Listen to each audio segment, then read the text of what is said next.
Hello, my name is Paul Haddad. I'm the Senior Product Manager for EPSON. I'm going to quickly run you through some of the wireless features of our products. So what you have here is the TW9300W. It runs a wireless HD system, and we can actually wirelessly transmit 4K content from your source device directly to the projector itself. Paul, who's this projector aimed at? And secondly, we'll get to that, what is wireless HD?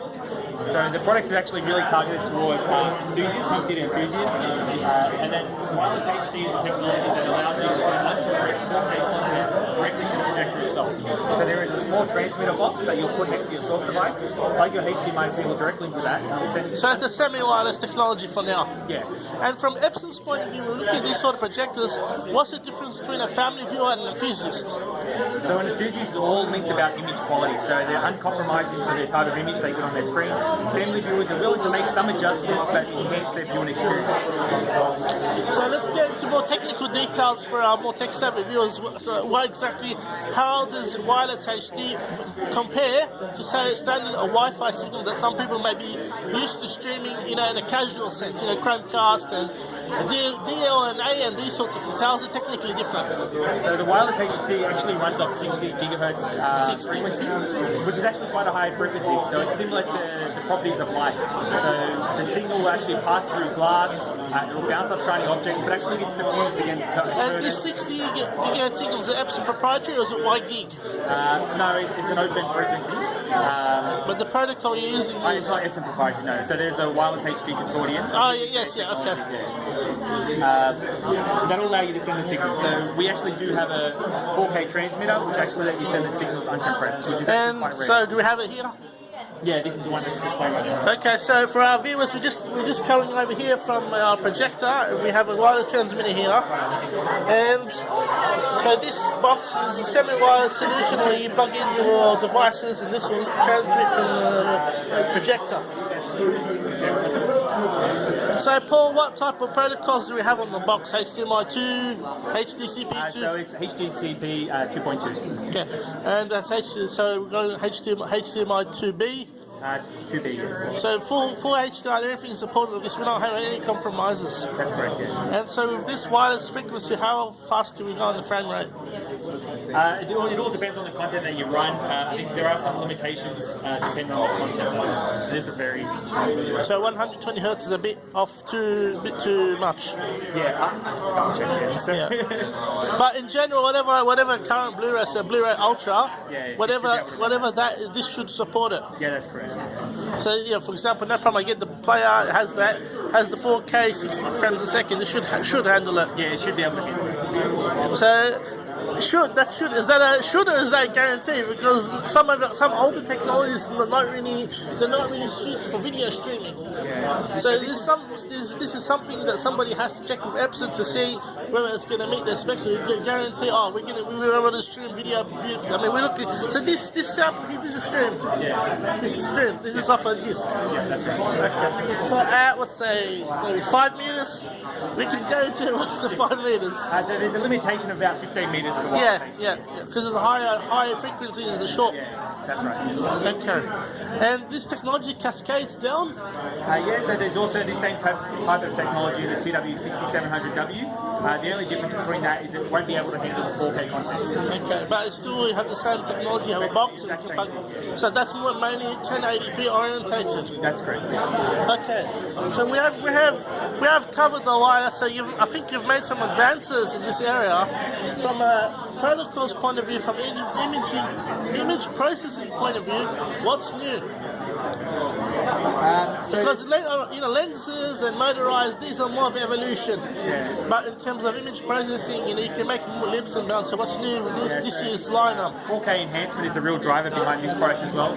So all the HDMI inputs can actually take in 4K content. We apply an algorithm, we're able to reproduce an image, which is quite similar to 4K. So at a fraction of the price, you can get a 4K experience at home as well. So aren't you basically referring to fancy upscaling? Yeah, essentially it is an upscale of of the image.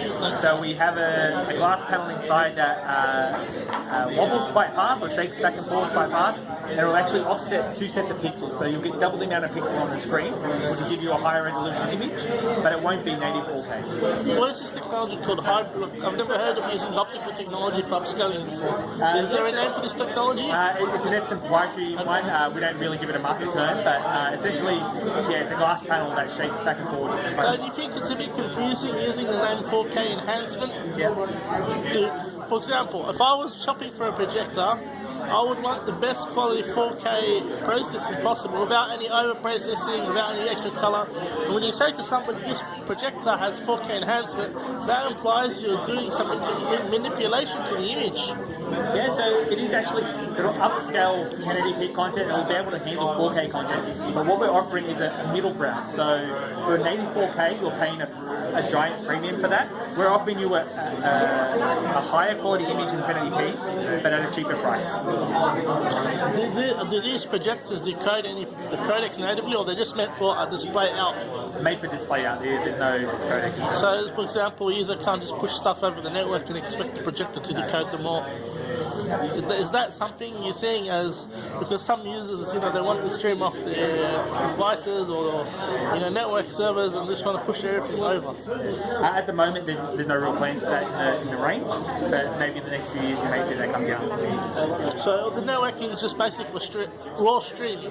Raw streaming, and that's the same. Does that apply for Ethernet if a device has Ethernet, or it's the same type of concept? Okay, so we have 4K enhancement, we have 4K native playback. We have earlier you did a presentation for us and you talked about you have now motorised lens shift, motorised autofocus, 30-second setup. We looked at earlier. We looked at some wireless. So, anything else you would like to highlight that is new for these 2016 models? That was a very good sum up of what the units are. Apart from the new chassis design, it's a lot more streamlined and more geared. Okay. What technology sensors? These are CCD. Sorry? What type of sensor? The sensor they use for projecting? For light sensor? Yeah. I'm not sure about that. Because EPSON does CCD and DLP. Is that right? For the optical engine, we use 3 LCDs. 3 LCD. And so how does DLP, because I understand you're one of the 2 manufacturers of DLP chips, how does that fit into updated consumer? These are consumer units. How does it fit into consumer units? So really, they're 2 different types of technologies and they both have inherent strengths and weaknesses. When it comes to color reproduction, 3 LCDs far outstretches 1 chip DLP competitors. So we can produce probably 3 times brighter colors as well as 3 times wider color gamuts. So there's a role for these 2 types of sensors going forward? Like one's pros, one has cons, that sort of thing? Yeah, so DLP really is geared towards 3-panel DLP, which is quite expensive. Okay. We can reproduce similar color reproduction at a much cheaper price using 3 LCD. Okay, so just basically you see what the technology is up to at a certain point in time and you make your valuations and see which one's the best performance per dollar and that sort of thing at a certain point in time. All EPSON products are geared towards 3 LCD, so that's one of our core technologies and EPSON's invested a lot of money over the years to really generate that type of technology within our products. Some of your competitors are starting to go with 4K laser projection on their business units, and we've seen some companies that are trying to adapt that technology for consumer TVs. Is there anything you can say at the moment regarding EPSON roadmap for laser projection as a light source? Yeah, so EPSON has recently introduced a range of laser products, but it's very much the higher end. Okay, so that would be like commercial installation. Okay, that's what your competitor is doing at the moment. So, do you see the technology is mature enough? It just needs, further optimization. Later, you can bring it down to consumer. Or it's still too early days, and it might take some years now. So it's all about situational use, and at the moment, there is a premium on laser technology because it's quite new and it's quite hard to develop. It's geared towards high-end installations because you put a unit up in an event center. Yeah. You don't want to bring it down. It's hard to change the lamps. Yeah. With these home theatre models, it's quite easy and affordable to change the lamps in it, so there's no challenge in it. So introducing laser into these products is a bit of a jump. So basically, the lamps now you're using are bright enough, and all these cheaper devices are optimized enough that the high end, it's really, there's a division really that sort of thing has its own use and these sort of things. So maybe in the past, the lamps were not so optimized. Maybe there was a more benefit of trying to optimize that better technology to be done, but now you're seeing things are quite mature now. So within the laser range, though, Epson does have a one home theatre unit called the LS10000. So it wasn't on display today, but it is a laser-powered home theatre system. Laser-powered home theatre. That's right. So the reason we put laser behind that was for the wider colour gamut. Yeah. So using the laser array actually gave us a wide colour gamut. And how does that compare in price and specs? Is there any, like, to go with that sort of technology, have you had to take anything out, or is it just a full spec unit like this? So it is a full spec unit, but the price to generate the laser technology is actually quite high, so you do pay premium for that unit. So about, let's say, 30 to 40? You pay almost double what you would pay for this. Double. So yeah, less than that. 10,000 for a laser projector. Well, that's quite cheap actually. Yeah. That's quite interesting considering that we're going from mid, 5 to 6. There's a model above this we looked at earlier, and so we're going that'll to 10. give you a laser light of about 20,000 hours, where compared to a lamp light in these units, you get between 3,000 to 4,000 hours. Yeah, but that price.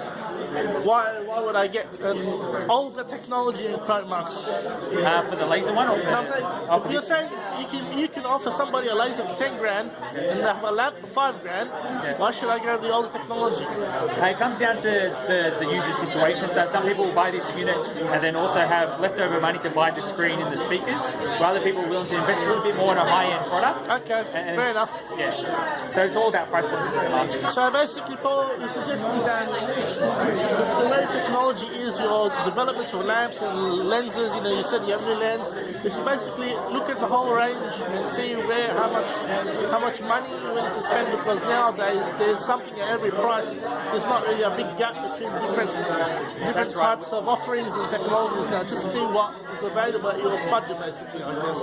Yeah, compared to in the past, maybe things stopped at a certain price and you had a big jump to the next.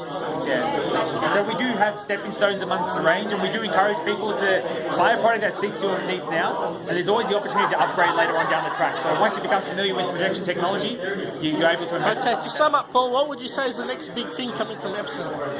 So it is the big range from this home theatre range. So it is 4K enhancement, it is wireless HD using 4K, and it is the power lens shift, zoom and focus that features these products. Okay, well, the wireless is quite interesting, so I'll have to see how that ends up in the consumer, where the pricing and how the take-up is. So I'm quite happy that you've attempted to achieve this wireless. It solves some of the, as you described the presentation to us, it solves some of the home installation problems. So thank you very much, Paul.